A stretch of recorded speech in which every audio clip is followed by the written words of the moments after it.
Bienvenue dans le Journal de l'Afrique, bonsoir à tous. Voici les titres. Un accord après 18 mois de négociations. Areva et le Niger, l'un des pays les plus pauvres d'Afrique, ont renouvelé un contrat pour l'exploitation de mines d'uranium. La redevance passera de 5 à 12%, mais le géant français est quasiment exempté de TVA. L'ONG Oxfam dénonce l'opacité des discussions. Anne-Sophie Saint-Père, chargée de plaidoyer, est notre invitée sur ce plateau. Confusion au Malawi, une semaine après la présidentielle, toujours pas de résultat. La présidente sortante, Joyce Banda, cherche à faire annuler le scrutin qu'elle estime entaché de fraude. La tension est vive entre Joyce Banda et son principal rival, Peter Mutharika. Mais on commence avec cette toute dernière information. Nous savons où se trouvent les jeunes filles. Déclaration ce soir d'un haut responsable de l'armée nigériane. Mais pour l'instant, l'armée ne peut pas révéler où se trouvent ces jeunes lycéennes enlevées il y a plus de 6 semaines par le groupe islamiste armé Boko Haram qui poursuit, vous le savez, ses raids meurtriers dans le nord-est du pays. Nous y reviendrons dans nos prochaines éditions. Et on en vient au principal dossier de ce journal, l'accord Après 18 mois conclu... Pardon, un petit problème technique, excusez-nous. Et on revient au dossier principal de ce journal. C'est la fin d'un an et demi d'intenses tractations. Le Niger et Areva sont parvenus à un accord. Le contrat d'exploitation de 2 mines d'uranium a été renouvelé. Les relations entre les géants français et le petit poucet sahélien sont souvent décrites comme déséquilibrées. Le chiffre d'affaires d'Areva est plus de 4 fois supérieur au budget du Niger. Mais Niamey a tenu bon et obtenu plusieurs concessions. Les explications de Nicolas Germain. Après 18 mois d'intenses négociations, la poignée de main entre le ministre des Mines du Niger, Omar Hamidou Tchana, et le PDG d'Areva, Luc Oursel. Les deux parties parlent d'un partenariat équilibré, même si le ministre des Mines, joint par France 24, a exprimé quelques regrets. Nous aurions souhaité plus. Vous savez, le Niger, nous sommes depuis 40 ans parmi les premiers producteurs mondiaux d'uranium, mais nous sommes également parmi les 4 derniers pays du monde. Et cela, pour en sortir, on a besoin de ressources. Vous savez, dans une négociation, on n'a jamais tout ce qu'on veut. Mais ce qui est important, comme on le dit, la meilleure affaire, c'est l'affaire dans laquelle les deux parties pensent avoir gagné. La société civile nigérienne avait plusieurs fois manifesté contre Areva, dénonçant 40 ans de pillage des sous-sols du pays.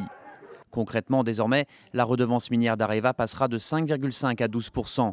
Le géant français va aussi financer une route dans le nord pour 90 millions d'euros, un programme de développement agricole pour 17 millions d'euros et la construction d'un siège social à Niamey. Areva va également privilégier la nomination de directeurs généraux de nationalité nigérienne. Enfin, les deux parties ont annoncé un nouveau report de l'exploitation du gigantesque gisement d'Imouraren, car les prix actuels de l'uranium ne permettent pas sa rentabilité. Et on continue à parler de cet accord avec notre invitée sur ce plateau, Anne-Sophie Saint-Père. Bonsoir. Bonsoir.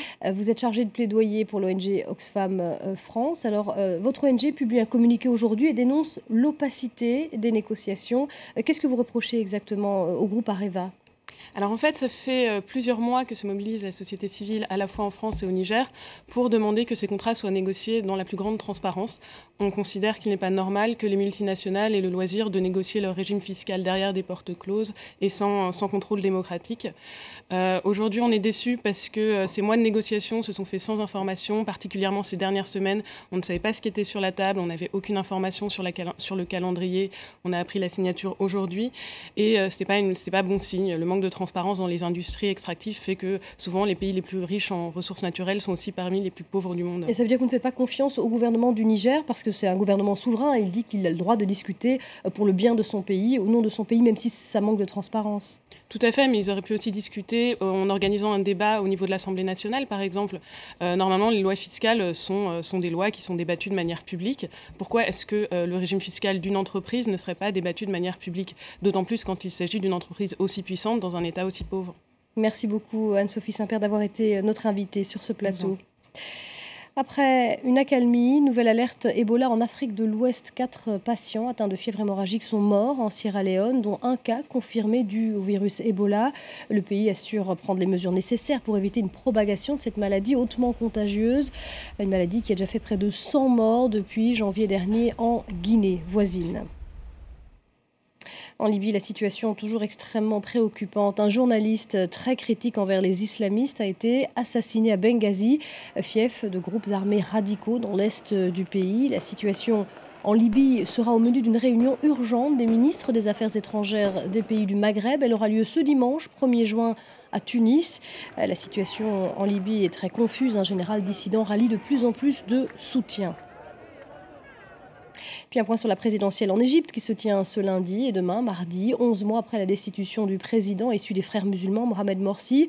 Un scrutin présidentiel sans grand suspense. L'homme fort du pays et ancien chef de l'armée Abdel Fattah al-Sisi, pourfendeur des islamistes, est assuré de l'emporter. Le général de 59 ans qui a mené une implacable répression contre les pro-Morsi est considéré par une majorité d'Égyptiens comme celui qui ramènera la stabilité après 3 années de chaos. Et une semaine après la présidentielle au Malawi, la situation est pour le moins confuse. Toujours pas de résultat et une présidente sortante qui ne semble pas prête d'admettre sa défaite. Joyce Banda a entamé un bras de fer avec les plus hautes institutions du pays et avec son principal rival, Peter Mutharika. La dame de fer souhaite tout simplement faire annuler le scrutin. Joyce Banda continue de réclamer une nouvelle élection. Elle maintient que des urnes ont été bourrées.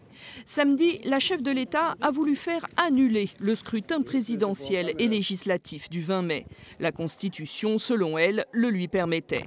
Ambiguïté, elle savait alors que les premiers résultats la donnaient largement perdante face à son rival.